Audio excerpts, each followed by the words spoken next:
Bueno, con la sentencia de la manada, evidentemente todos habéis oído hablar de ella. Leerla ya es más complicado porque es un poco larga, pero sí que se ha oído. Sí. Evidentemente es la sentencia 38-2018, 20 de marzo, dictada por la Audiencia Provincial de Navarra, en la que lo que hizo fue condenar a 5 hombres por un delito de abuso continuado, un delito de abuso sexual continuado a una chica en los Sanfermines del año 2016. Evidentemente esta sentencia, ya no la sentencia, sino los hechos en sí, el procedimiento judicial y la sentencia que llegó meses después, porque es una sentencia que tardó mucho en salir, generó mucha expectación y sobre todo mucha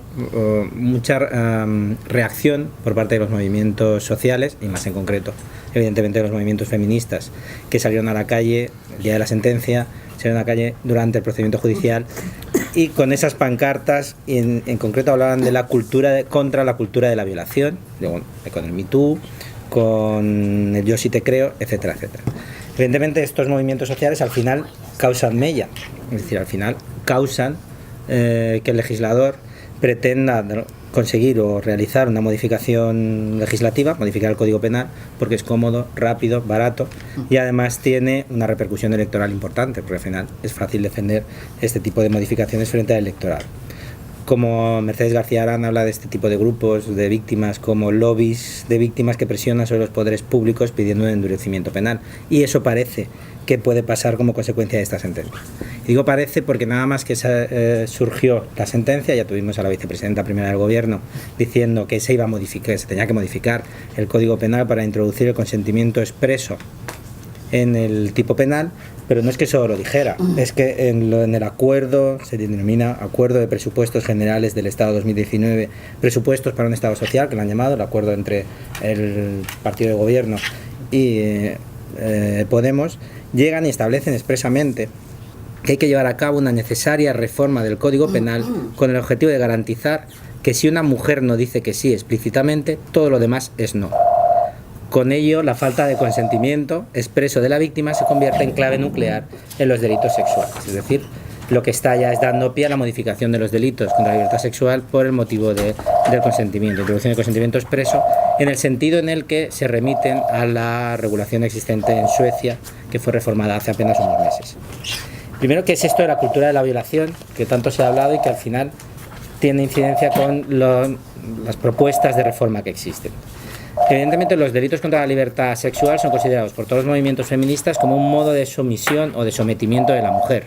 No tanto por el simple hecho del delito, que ya lo que pretende evidentemente es someter a la mujer al deseo sexual del hombre, e incluso en el caso de la manada va un poco más allá, sino incluso también en esa voluntad de crear o de generar un miedo que al final hace que la mujer tenga que comportarse conforme a esa separación dicotómica de géneros que establece la sociedad. Es decir, esa mujer que no va a salir por la noche porque va a tener miedo a que realmente se lleven a cabo delitos contra su libertad sexual. Y es que además hay que tener en cuenta que los delitos contra la libertad sexual son mayoritariamente víctimas las mujeres. En el anuario del Ministerio del Interior del año 2016, o la referencia al año 2016, se hablaba de un 85% de supuestos en los que las mujeres son las víctimas de los delitos. Como digo, esto, a partir de aquí se genera lo que se denomina la cultura de la violación. Es un concepto que surge en los años 70 del siglo XX, en lo que se llaman los feminismos de segunda ola de los Estados Unidos, y que actualmente se trabaja bastante, no solo en Estados Unidos, sino que se ha traído aquí a España. Brigitte Vasallo es una teórica que habla mucho al respecto, y lo que viene a decir al final este concepto, esta locución, es que supone que una sociedad normaliza determinados ataques contra la libertad sexual de las mujeres, solo de las mujeres, parte de que todo acto sexual es consentido, excusa al sujeto activo, siempre hombre, del delito y criminaliza a la mujer que es objeto del mismo. Es decir, pudo oponer resistencia y no lo hizo, por qué estaba en ese lugar a determinadas horas, qué hacía, en este caso con 5 hombres, una chica sola. Todo esto lo que hace al final es justificar socialmente la agresión sexual que se ha llevado a cabo y permite esa herramienta de control sobre la mujer. Esto, que nos puede parecer extraño, no va a hacer referencia solo a un comportamiento social, a cómo los medios interpretan este tipo de delitos, sino también cómo jurisprudencialmente se pueden establecer sentencias en las que se dice que aceptan esta cultura de la violación. Y todos conocemos la sentencia italiana en la que una mujer que llevaba pantalones vaqueros se dice que no se pudo cometer el delito porque evidentemente un hombre no puede bajar el pantalón de una mujer sin que ella colabore en ese hecho. Por lo tanto, lo que se está criticando es que eso va a extenderse hasta más allá de lo que es sencillamente los medios. En este caso, Beatriz Gimeno, una feminista española que además es parlamentaria en el Parlamento de Madrid, Autonómico de Madrid, hacía referencia precisamente a este supuesto y lo que nos decía es que ya desde el principio vamos a ver la cultura de la violación en este hecho, es decir, desde el momento en el que se comete el delito. Y si hubo varias cadenas de televisión en el principio, cuando se da a conocer los hechos, en cuyas tertulias se la culpó a ella de lo que le sucedió. No debió irse con los agresores, estamos hablando de ese concepto de la cultura de la violación, no debió otorgarles esa confianza, no debió olvidar que existen las manadas y que si no tienes cuidado te cazan. Ella es culpable de no haber asumido que a los hombres hay que tenerles miedo y que tenemos que estar en alerta permanente y restringir nuestra presencia en según qué espacios, a qué horas y que mejor no vamos solas. Es decir, ya desde el principio, los medios de comunicación, que han tenido además aquí una intervención muy extraña, porque empezaban diciendo todo esto, pero luego cuando salió la sentencia, entonces ya criticaban a la sentencia. Pero bueno, inicialmente sí que hubo este ataque. Pero es que durante el procedimiento judicial también ha habido momentos en los que los movimientos han criticado que realmente en el ámbito judicial se estaba viendo esta cultura de la violación. Ejemplos: criticaron el detalle de los hechos, porque había que detallar tanto los hechos, que eso iba contra la dignidad de la mujer. Criticaron determinadas pruebas. Hubo una prueba muy criticada, después hablaré de ella, que es la investigación privada que se hizo de esta mujer para ver si llevaba una vida normal o no. Se pretendió introducir en el procedimiento judicial, ahora veremos qué es lo que pasó. Como consecuencia de todo esto, se pretende al final unas modificaciones del Código Penal, unas limitaciones en algunos casos de los derechos o de los medios probatorios. También se habla de supresión de diferenciación entre abuso y agresión, eliminar el concepto o reinterpretar el concepto de violencia o intimidación, y hay muchos conceptos que surgen alrededor de esta sentencia y que alguno de ellos parece que acabará en una reforma penal. Me voy a centrar por cuestión del tiempo, porque podría estar hablando de la sentencia, es muy larga, podría estar hablando mucho tiempo, me voy a limitar a la cuestión para el libro. Sobre la cuestión de la prueba y la cuestión del consentimiento, que es lo que más ella está teniendo actualmente, que vamos a ver en breve la propuesta de reforma. Sobre la prueba lo que pasó fue lo siguiente: había dos pruebas en realidad con investigador privado. Una era un investigador privado que había seguido a la chica para ver si realmente llevaba o no una vida normal, y con eso poder acreditar que realmente no había habido un abuso sobre la mujer. Y otra prueba de investigador privado, en concreto esta prueba, aunque sí que se iba a llevar a juicio, no se sabe muy bien si por la presión social, si porque al final los abogados decidieron que no era una buena técnica probatoria para el juicio. El caso es que se presentó como prueba, pero en el acto del juicio se renunció a ella, es decir, de esa prueba no hay nada en el procedimiento judicial. Sí que hay una, que es la del Facebook, es decir, el investigador privado, la forma en la que se lleva a procedimiento judicial, este tipo de cosas, es que un investigador privado empieza a entrar en Facebook, va haciendo capturas y luego se presenta en el juicio y el investigador privado ratifica que eso lo ha encontrado en Facebook. Se puede hacer así, con actas notariales, de distinta manera. Esa prueba sí que se llevó a cabo, declaró la investigadora privada que había llevado a cabo este tipo de actuaciones. Claro, esto se criticó mucho y se dijo que esto era ir contra la dignidad de la mujer. Nos encontramos el enfrentamiento supuestamente entre la dignidad de la mujer y el derecho de defensa de ellos. Claro, al final lo que hay que tener en cuenta es: ¿esta prueba era pertinente o no era pertinente? En el procedimiento judicial ya no estamos hablando solo incluso de que esto pueda llegar a ser, es decir, si esta mujer llevaba o no una vida normal, puede ser un indicio o no de que realmente consintió o no. Es que además se pedía una indemnización por una serie de secuelas porque se alegaba la existencia de un trastorno de estrés postraumático de esta mujer, y se pedía una indemnización por ese concepto. Se decía que esta mujer había tenido que ir al Centro de Atención Integral a Mujeres de Víctimas de Agresión Sexual de la Comunidad de Madrid y que estaba estaba haciéndose un seguimiento sobre ese tema. Luego se estaba indicando, entre otras cosas, que los hechos probados tendrá que indicarse que esta mujer padece un estrés postraumático, y esta prueba podría valer o no para decir si realmente este estrés postraumático existía o no. Por lo tanto, limitar esa prueba entiendo que iría en contra del derecho de defensa. Al final lo que tenemos, no hay que... Esto además me recuerda mucho al derecho penal del enemigo, como determinadas pruebas no hay que aceptarlas en determinados supuestos y determinados delitos. Al final lo que tenemos que ir es al 785 de la Ley de Enjuiciamiento Criminal, que de lo que nos habla es de aceptar las pruebas que sean pertinentes. Y el Tribunal Supremo nos ha dicho sobre esto que ha de ser, que la prueba para ser admitida ha de ser pertinente, esto es relacionada con el objeto de juicio y con las cuestiones sometidas a debate en el mismo, si realmente existía o no ese estrés postraumático. No recuerdo si estaban pidiendo 100.000 euros o no recuerdo la cantidad, pero se estaba pidiendo una indemnización importante. Ha de ser relevante de forma que tenga potencialidad para modificar de alguna forma importante el sentido del fallo. a cuyo efecto el tribunal puede tener en cuenta el resto de las pruebas de que dispone. Es decir, era importante esta prueba para ver si para desmontar sobre todo la prueba de las dos forenses que decían que sí que existía el estrés postraumático. Ha de ser necesaria, es decir, que tenga utilidad para los intereses de defensa de quien la propone, de modo que su omisión le cause indefensión, y evidentemente aquí también lo era. Y ha de ser posible en atención a las circunstancias que rodean su práctica. Es decir, al final lo que se pretende es limitar un acceso probatorio por parte de la defensa cuando realmente sí que es pertinente y necesario, porque socialmente se le está dando una relevancia, pero evidentemente no se puede mermar el derecho de defensa cuando estamos hablando de un ataque a la dignidad de la persona o de la intimidad de la persona, sino algo que estaba haciendo en el ámbito público. El tribunal llega a valorar la prueba y al final lo que dice es que esa prueba de las capturas de Facebook parece ignorar deliberadamente que se trata de una persona joven, los hechos sucedieron un poco después de que cumpliera la mayoría de edad, que debe superar este trance, el mundo no se para para el denunciante, etcétera, etcétera. Es decir, al final lo que llega al tribunal es a decir, bueno, las psicólogas nos han dicho algo, esta prueba tiene un valor, pero la interpreta de una manera determinada. Y la interpreta además de una manera con perspectiva de género, diciendo, mire, no, es que esta mujer no tiene por qué estar sometida todo el resto de su vida, pero sí que puede ser una prueba útil, necesaria y pertinente. Por lo tanto, con independencia de que socialmente pueda llevar o pueda causar cierta repercusión, lo cierto es que no se puede limitar una prueba por el mero hecho de que socialmente esto pueda molestar. Y lo más que más afecta al tema de la sentencia de la manada ha sido el tema del consentimiento. Ojo, que consentimiento no ha habido. Es decir, en las manifestaciones veíamos yo sí te creo, y sí que la han creído. Es decir, nadie ha dicho que ella consintiera el acto sexual. El yo sí te creo va en contra precisamente de lo que dice la sentencia. Luego el voto particular es otra cosa, pero la sentencia dice claramente que no ha habido consentimiento. Lo que se pretende es sustituir esa expresión que tiene el Código Penal, sin que medie consentimiento, por algún tipo de locución que lo que nos diga es que que tiene que mediar consentimiento expreso para no entender que existe el delito. Y aquí tenemos dos problemas. ¿Qué es lo que se pretende?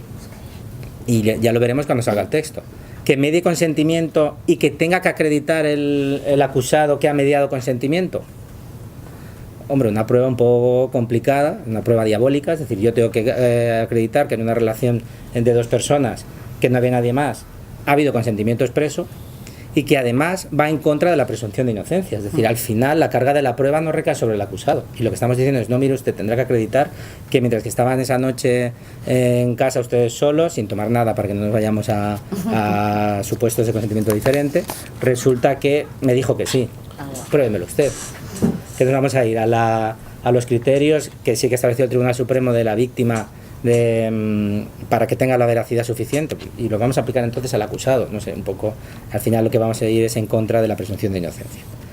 Supongo que no se llegará hasta ahí y que sencillamente se incluirá el consentimiento expreso sin necesidad de que el sujeto activo lo acredite. Ojo, que si lo tiene que acreditar la víctima, mire usted, vamos a someter a la víctima a una carga superior a la que tiene ahora, porque ahora mismo sí que se admiten supuestos, ya los veremos, de consentimiento tácito o incluso de consentimiento expreso pero que es nulo. Luego aquí lo que vamos a tener es que si no queremos vulnerar la presunción de inocencia, vamos a recaer esa carga de la prueba, vamos a hacer recaer esa carga de la prueba diabólica sobre la víctima. Luego va a ser incluso contraproducente, ya digo, salvo que a alguien se le ocurra poner en el Código Penal que tendrá que acreditarlo el acusado, algo que considero que sería inconstitucional. ¿Qué ocurre con el consentimiento? El consentimiento expreso, el consentimiento que actualmente tenemos en el Código Penal, en realidad sí que está aceptando esa perspectiva de género. Sí que está diciendo, es decir, aquí no nos encontramos con una necesidad de que la mujer diga no expresamente. La mujer puede que diga no, pero puede que se resista, pero puede que ni se resista y que no diga no, y que tengamos delito contra la libertad sexual de la mujer. Y eso es lo que a lo mejor no se ha explicado bien a la sociedad y algunos políticos deberían dar alguna clase. Nos encontramos, por ejemplo, el artículo 180, tenemos distintos supuestos. Unos supuestos en los que iuris et de iure, el Código Penal nos está diciendo que en esos casos, haya o no consentimiento, se entiende que el consentimiento es nulo y que no existe consentimiento. ¿Cuál es? Sujeto pasivo privado de sentido. Es decir, me he tomado más cervezas de las que debía, estoy sin sentido, me he tomado también algún tipo de drogas, no me las han dado, sino que me las he tomado yo, y se produce ese abuso sexual o esa agresión sexual, depende del supuesto, que es el otro caso que supuestamente tiene la manada en ese coche en el que surge también. También que se abuse de su trastorno mental, el trastorno mental de la víctima, eso es evidente. O luego, una introducción que se produjo creo que en el año 2010, que se cometa anulando la voluntad de la víctima mediante el uso de fármacos, drogas o cualquier otra sustancia natural o química idónea a tal efecto. Es decir, lo que todos hemos oído alguna vez de que alguien le mete algo en la copa, exacto, y luego exacto, y que luego se produzca ese abuso. Luego ya tenemos supuestos en los que no hay consentimiento y expresamente se entiende que no hay consentimiento. También los supuestos de menores de 16 años que antes comentabas, en los que si esa menor de 16 años da el consentimiento no tiene validez, salvo esa forma de seguridad jurídica que ha establecido el Código Penal, dice salvo que el autor sea una persona próxima al menor por edad y grado de desarrollo o madurez. Y ya veremos lo que es eso en cada caso. Exacto. La subida de edad no se la llega a creer, no. Ya, es que no se la cree nada que ver con el grado de desarrollo y madurez. También tenemos supuestos de consentimiento viciado y que por lo tanto tampoco van a ser aceptados. Es decir, aunque haya consentimiento no se va a dar esa validez. ¿Cuál? Uno que aparece además en la sentencia, el prevalimiento. La situación de superioridad. ¿Y qué es esto de prevalimiento? He tomado una sentencia del 2016 del Tribunal Supremo y nos dice que es supuesto de desnivel notorio entre las posiciones de ambas partes, víctima y sujeto activo, en el que una de ellas se encuentra en una manifiesta situación de inferioridad que restringe de modo relevante su capacidad de decidir libremente. Es decir, sí que puede prestar el consentimiento, pero se encuentra en esta situación. O no decir que no, pero se encuentra en esta situación de inferioridad. Y la otra se aprovecha deliberadamente de su posición de superioridad, bien sea esta laboral, docente, familiar, económica, de edad o de otra índole, consciente de que la víctima tiene coartada su libertad de decidir sobre su actividad sexual impuesta. En definitiva, nos encontramos con situaciones en las que el consentimiento no es expreso, pero no tiene validez. Es nulo o viciado. Y tenemos también situaciones en las que no hay una negativa, pero se considera que no existe consentimiento tampoco. Por ejemplo, un ataque por sorpresa. Una persona que está en un metro, estamos todos apretados, y alguien pues empieza a hacer determinados tocamientos. Y a lo mejor la víctima, como se encuentra en esa situación en la que no sabe qué hacer, no consiente. Pero puede haber delito, aunque no consienta. También hay un estado de conciencia sin capacidad suficiente para oponerse al sujeto activo, también nos podríamos encontrar con esta situación. ¿Cuál puede ser? Pues hay un supuesto, la sentencia 488 del 2014, 11 de junio del Tribunal Supremo, en el que nos encontramos con un médico, un ginecólogo, era especialista en obstetricia y ginecología, que lo que hacía era aprovechar ese consentimiento médico para empezar a hacer los tocamientos sobre las mujeres por una cuestión médica, y lo que hacía era un examen psicológico que iba bastante más allá, que generaba extrañeza. ¿Psicológico? Ginecológico. Psicológico ya sería. Ya confundir la psique con la Ya.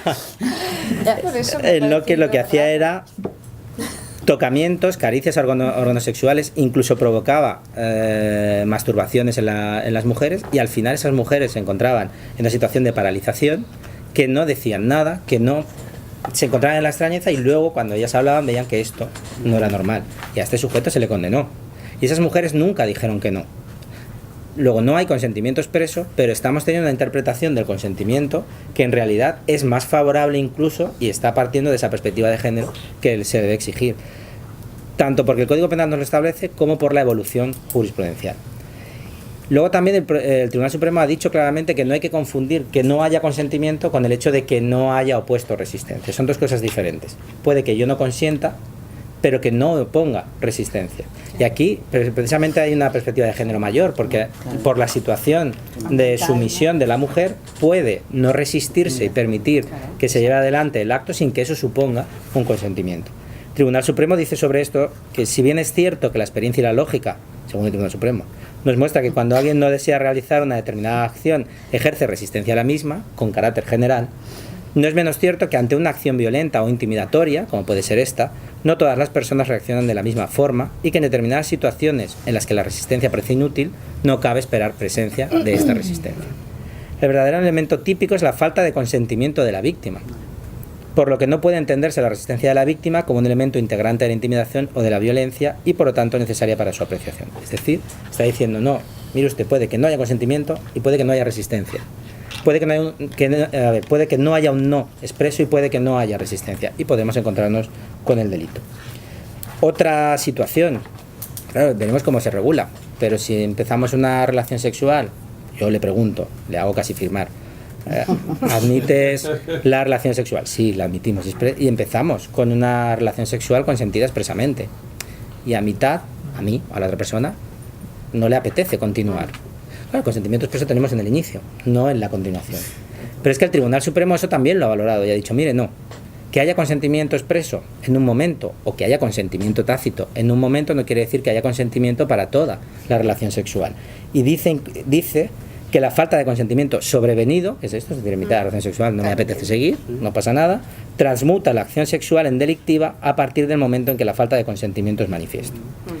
En definitiva, lo que nos encontramos es que si socialmente se pretende hacer esta modificación por una cuestión de presión social, de, como decía, lo barato que es modificar el Código Penal y después obtener más votos dentro de 1 o 2 años, nunca lo sabremos, pero que realmente, actualmente, como está regulado el delito de todos los delitos contra la libertad sexual en cuanto al concepto del consentimiento, podrá haber otros defectos, pero en cuanto al consentimiento, cómo está regulado y cómo se interpreta dichos delitos, entiendo que no requiere de una modificación como la que se pretende, que además puede ser contraproducente.